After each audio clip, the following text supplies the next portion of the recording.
Hi, Karen with you today. Thank you so much for joining me. I have a project for Kitaholic's kits, and I'm using the September 2022 kit for this one today. And I'm really focusing quite heavily on the mixed media kit for this one.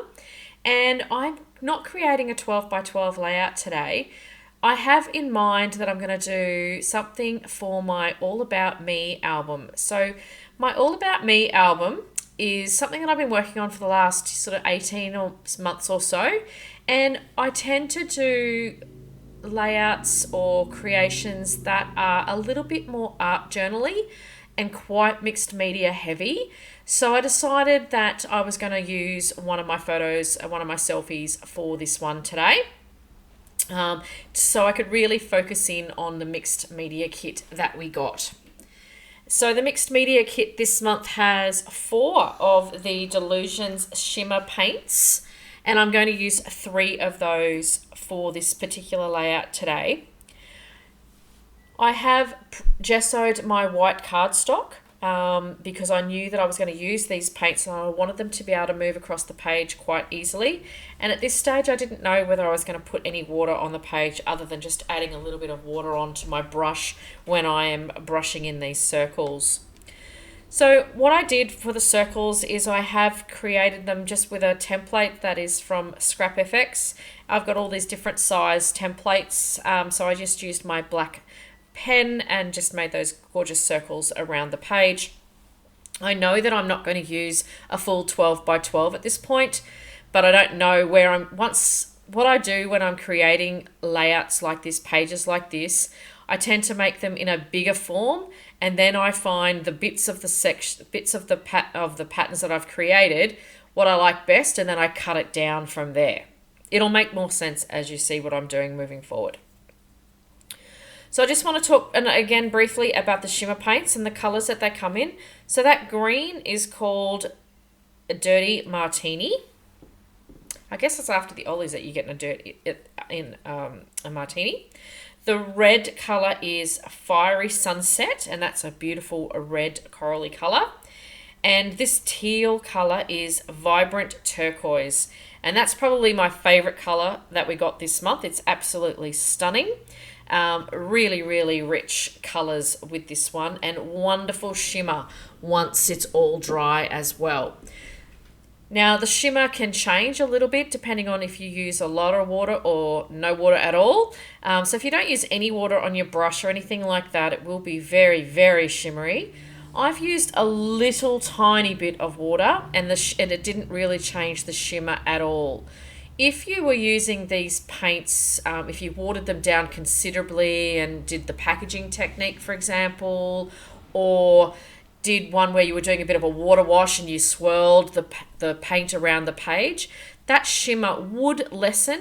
But I will say the Delusions shimmer paint the shimmer does last quite well no matter what you do with it. So it's a really good fun way to have a play. What I did is when I get new products is I've got a couple of pieces of white cardstock that I have laying around, and I trial and test them to see what they're going to look like.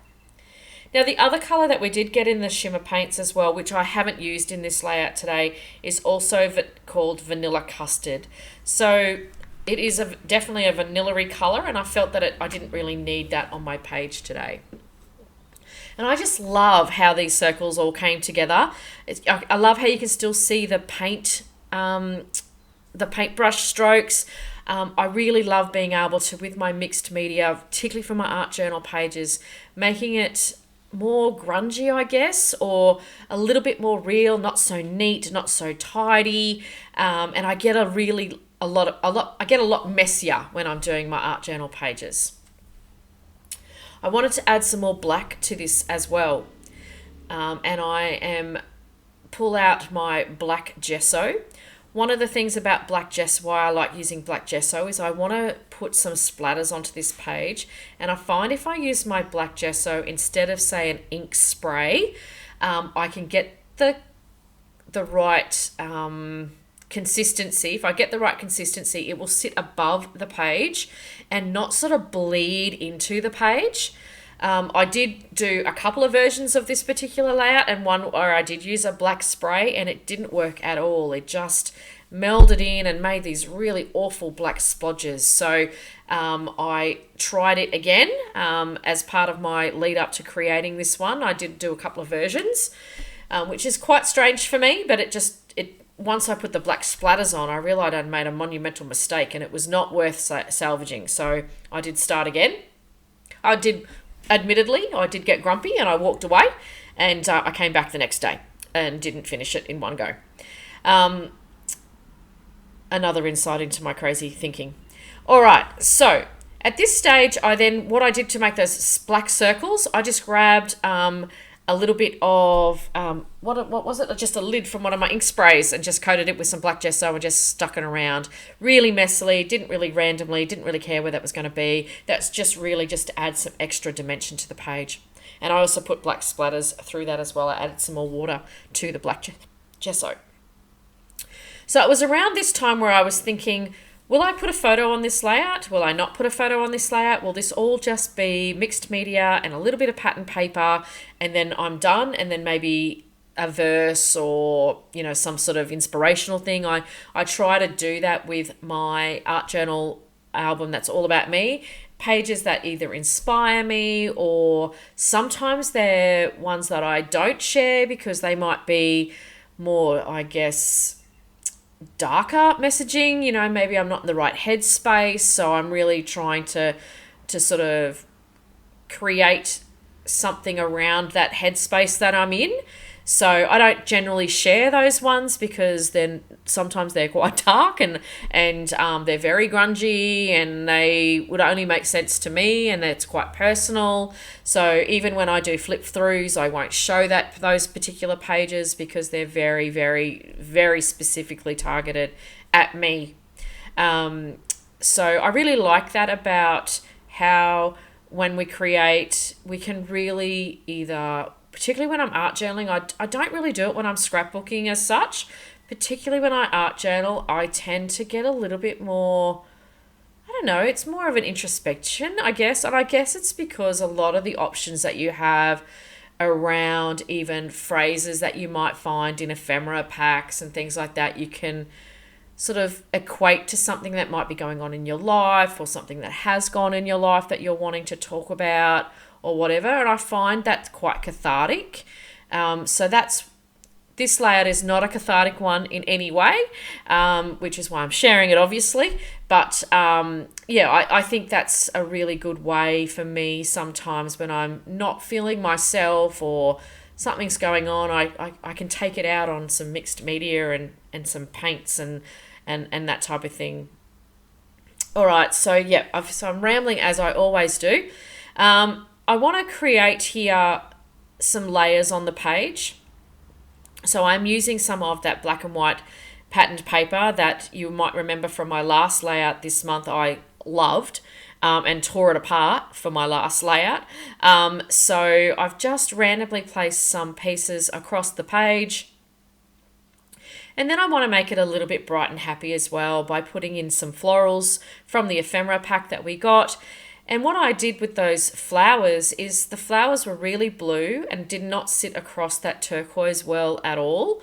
But the ready flowers were perfectly matched for this one. It was just because those flowers were left over, I didn't have the right color. So I've used just some of the paint as well and just painted around those petals. And I think it just matches in beautifully with that page. To tie in the green, I add in some of the leaf foliage as well.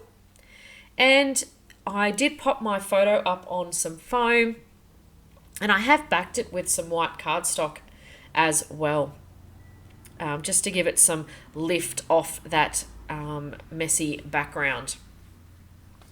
What I also did do is with my fingertips, I did go across some of these areas where some of the pattern paper was with just some I just put some paint on my fingers and did some horizontal lines across that page. Across the page, you'll see there just at the left of the photo, a little bit where I'm currently inking as well, as some of the paint is left there. I have trimmed this off now. I've decided that it was a little bit too big. I wanted to cut it down a little bit. And then I come in and finish with some more black splatters, just using some more of the black gesso. Definitely my best and favourite way to put black splatters on a page. I really don't like the inks, the ink look when I use inks. It really doesn't work for me. And then I thought, no, it needs another lift because some of these leaves and things have got some of the white as well. So I also do add in some white splatters in just a moment. And my little messaging there is just from my stash. It's some Tim Holtz phrase stickers that I have sitting in my stash. I love those phrase stickers. They go on forever. I've had those books for several years now, and I always seem to be able to find something that resonates with what I'm creating on any given day. You would have seen me experimenting with a couple of the doilies there as well, but I decided against those. I felt that it just covered up too much, and I still really wanted those circles to shine and show through on my page. So there we have it, something a little bit different from me this month. I thought it would be a great way to show off some of the other ways you can work with the paints. So I hope I've given you just a little bit of inspiration. I've got a couple of close-ups for you. And as always, I will leave in the description box below all the details of where you can get this month's kit. Thank you so much for joining me today, and I will see you next time. Bye for now.